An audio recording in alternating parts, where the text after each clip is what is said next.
Hello friends, welcome to SSC coaching centre. दोस्तों, reasoning की बहुत ही इंपॉर्टेंट क्लास लेकर के आया हूं, पूरा वीडियो देखिएगा। तो चलिए स्टार्ट करते हैं। दी गई आकृति में कितने त्रिभुज हैं? आपको यहां पर एक आकृति दी गई है, इसमें पूछ रहा है कितने त्रिभुज हैं। ठीक है, तो सबसे पहली बात यह है, कभी भी इस तरीके की आपको आकृति दी जाएगी तो आप उसमें करेंगे क्या। यहां पर जो बड़े वाले पॉइंट, एक ये वाला रहा, एक ये वाला रहा, एक ये वाला रहा। ठीक है, तो देखिए आप इस पॉइंट से काउंट करेंगे, इस वाले पॉइंट से इस तरीके से आएंगे तो एक तो इसने ये बड़ा वाला त्रिभुज यू करके बना दिया कि नहीं बना दिया। इस वाले पॉइंट ने क्या किया, ये बड़ा वाला त्रिभुज एक बना दिया, और इसी पॉइंट से दो त्रिभुज ये बन गए, एक इधर जाएगा ये वाला और एक इधर जाएगा ये वाला। ठीक है, दो त्रिभुज ये बन गए और एक ये बड़ा वाला त्रिभुज बन गया। तो इसमें कितने त्रिभुज बन गए भाई? यस वाले पॉइंट से तीन त्रिभुज बन गए आपके। एक तो ये बड़ा वाला बन गया, बड़ा वाला काउंट हो चुका है, अब पहले बड़ा वाला काउंट हो गया, और दो ये छोटे छोटे काउंट हो गए, ये वाले तीन हो गए। अब मैं इस वाले पॉइंट से लूंगा तो इस वाले पॉइंट से इस बड़े वाले को तो ले नहीं सकता, ये बड़ा वाला तो मैंने पहले ही काउंट कर लिया यहां पे। तो इस वाले पॉइंट से क्या होगा, दो काउंट होंगे, एक ये वाला और एक ये वाला, दो काउंट होंगे बिल्कुल, दो ये हो गए भाई। और इस वाले पॉइंट से भी बड़ा वाला तो पहले ही काउंट कर लिया मैंने, तो दो इस पॉइंट से काउंट होंगे, ये छोटे वाले, दो वाले इस पॉइंट से काउंट होंगे, दो दो ये हो गई। ठीक है, यहां पर दो होने के बाद में अब ये जो पॉइंट है इनको देखिए कितने त्रिभुज बना रहे हैं। ये वाले पॉइंट, ये वाले पॉइंट आपको कितने त्रिभुज बना रहे हैं। इस वाले पॉइंट से मैं चलूंगा तो एक तो त्रिभुज इसने ये बना दिया, ये वाला। ठीक है, एक ये बना दिया, एक ये बना दिया, दो हो गए, और एक ये बड़ा वाला हो गया, ये वाला। इस तरीके से इस पॉइंट से इस पॉइंट को और इसको मिलाकर एक ये बड़ा वाला, तीन हो गए। तो इसने क्या किया, तीन बनाए, ऐसे ही तीन ये बनाएगा, एक ये वाला, एक ये वाला और एक दोनों को मिला के ये वाला। ठीक है, तीन ये बनाएगा, वैसे ही तीन ये बनाएगा। कैसे, एक तो ये बड़ा वाला मिला लिया, ठीक है, और दो छोटे वाले ये वाला, एक इधर का एक इधर का, तीन इसने बना दिए। तो टोटल कितने हो गए भैया? अगर मैं टोटल अब यहां पे गिनूंगा, तीन और तीन छह और तीन नौ, नौ और तीन बारह, बारह में दो जोड़ूंगा चौदह, चौदह में दो जोड़ूंगा कितना, 16। तो इस आकृति में टोटल कितने त्रिभुज बनेंगे भाई? 16। ऑप्शन में भी सबसे ज्यादा 16 ही है, ये आपके प्रश्न का सही जवाब आ गया। तो उम्मीद करता हूं कि इस तरीके की आकृति दी जाएगी तो किस तरीके से त्रिभुज काउंट करना है आपको आ गया होगा। अब देखेंगे अगला प्रश्न। अगला प्रश्न है 7 गुने 4 गुने 8 बराबर 4 4 9 8। क्या इन तीनों संख्याओं को गुना करने से इतनी बड़ी संख्या आ जाएगी? आपको पता है बिल्कुल नहीं आ सकती। ऐसे ही 3 गुने 6 गुने 5 बराबर 695 है, इन तीनों का गुना करने से इतनी बड़ी संख्या नहीं आ सकती। लेकिन लॉजिक तो फिर भी कोई ना कोई होगा। जिस लॉजिक से आप इस संख्या को फाइंड कर लें उसी लॉजिक से ये संख्या फाइंड करनी है, और फिर उसी लॉजिक को इसमें लगा देंगे तो ये संख्या भी आपकी फाइंड हो जाएगी। ठीक है, क्लियर है? अब देखिए आपको दे रखा, पहली संख्या में ले लूं, 7 गुने 4 गुने 8 बराबर कितना है, 4498 है। यही तो है 4498।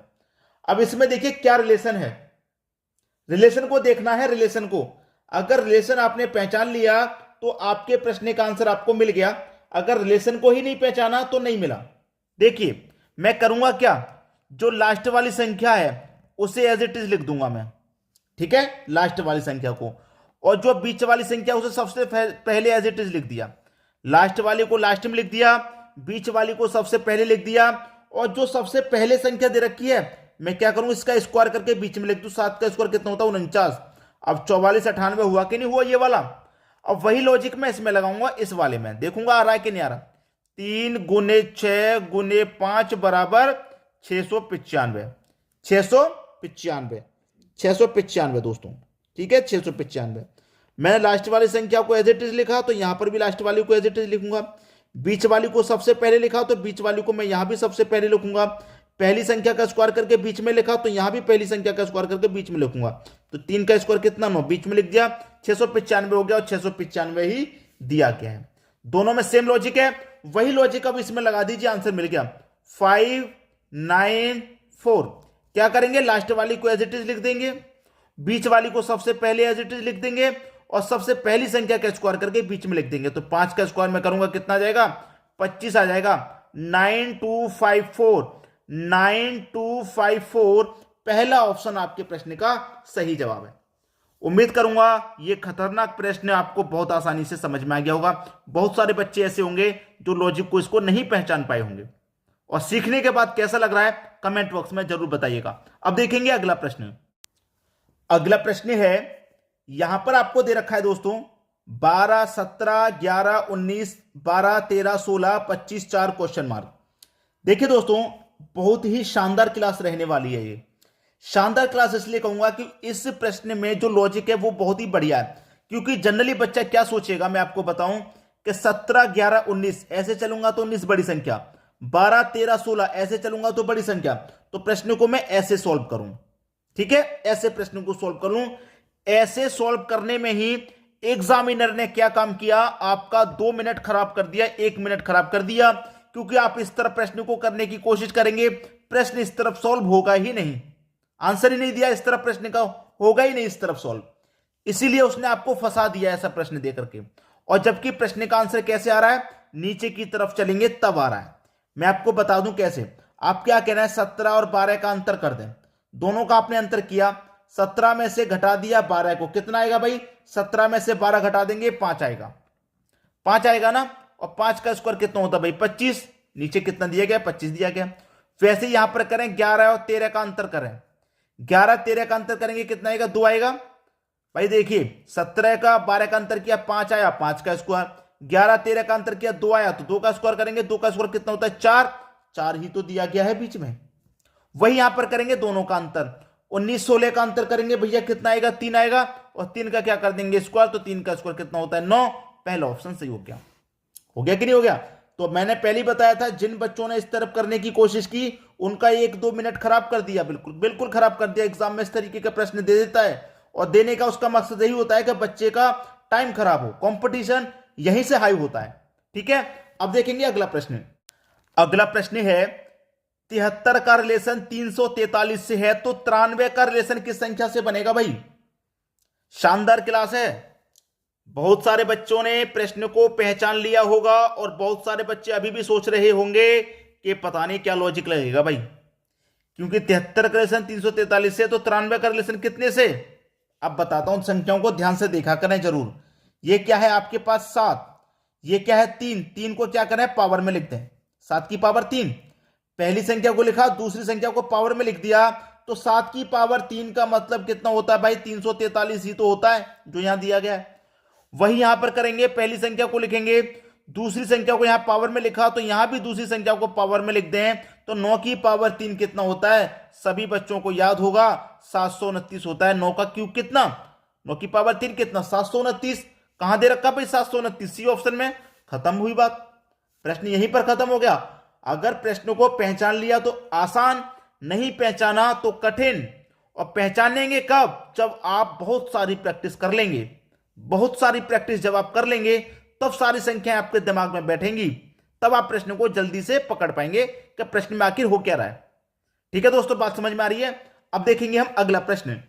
अगला प्रश्न है, प्रश्न पे आप नजर डालेंगे तो प्रश्न आप देखेंगे ऐसे चलेंगे, इस तरफ बड़ी संख्या 32, ऐसे चलेंगे तो बड़ी संख्या 24, ऐसे चलेंगे तो बड़ी संख्या 70 है। तो नॉर्मली आपको फंडा मालूम है कि प्रश्न को जिस तरफ बड़ी संख्या दे रखी है उस तरफ सॉल्व करते हैं। लेकिन अभी अभी हमने एक प्रश्न ऐसा देखा था कि बड़ी संख्या इस तरफ दे रखी थी, लेकिन प्रश्न नीचे की तरफ सॉल्व हुआ था। ठीक है, अब यहां पर प्रश्न भी आपको बहुत बड़ा देखिए, 5x4 का प्रश्न भी बहुत बड़ा है। लेकिन चाहिए कि आपको 32 कैसे आया, 24 कैसे आया, 70 कैसे आया, उसी तरीके से आप इसको पता लगाएंगे। तो 32 किन संख्याओं से मिलाना है आपको, 4, 3, 2, 8 से बनाना है। मैं क्या करूं दोस्तों, 32 तक पहुंचने के लिए दोनों का इनका गुना करूं, 4 त्रिका 12, 12 दूने का कितना हो गया 24, 24 हो गया भाई। इन दोनों तीनों संख्या गुना किया, और जो चौथी संख्या उसको जोड़ लूं मैं, जो चौथी संख्या 8 में उसको जोड़ लूं, तो 24 में 8 जोड़ूंगा कितना हो जाएगा भाई 32 ही तो हो जाएगा। तो पहले की 3 संख्याओं का गुना और चौथी संख्या को ऐड किया गया। वैसे ही पहले की 3 संख्या को मैं गुना कर दूं, 5 त्रिका 15, 15 एकम 15, और 15 में जोड़ देंगे 9 को, कितना 15 है ना, 5 त्रिका 15, 15 एकम 15, 15 में क्या करेंगे चौथी संख्या को जोड़ देंगे 9 को, तो 15 में 9 जोड़ देंगे भैया कितना 24 आएगा, 24 ही तो दिया गया। वही यहां पर करो, पहले की तीनों संख्याओं को गुना, 7 त्रिका 21, 21 त्रिका 63, कितना हो गया भाई 63 हो गया। और चौथी संख्या को जोड़ देंगे, तो चौथी संख्या आपकी 7 है, 7 को जोड़ देंगे, 63 में 7 जोड़ेंगे, ये हो जाएगा 70, और 70 ही आपको दिया गया। और वही यहां पर करो, पहले की 3 संख्या का गुना, 2 का गुना 9 से करेंगे 18, 18 का गुना 4 से करेंगे 72, कितना हो जाएगा 72, और चौथी संख्या को जोड़ देंगे, मतलब 12 को जोड़ देंगे। अब 72 में 12 जोड़ेंगे कितना हो जाएगा 84, 84 मतलब 84, और ये आपका बी ऑप्शन बिल्कुल सही हो गया। 84 क्या हो गया, आपके प्रश्न का सही आंसर हो गया। आपको क्या करना है, वीडियो को अधिक से अधिक शेयर करना है, और जो भी आपकी राय होती है उसे आप क्या करेंगे, कमेंट बॉक्स में जरूर बताएंगे। ठीक है दोस्तों, वीडियो देखने के लिए आपका बहुत बहुत धन्यवाद।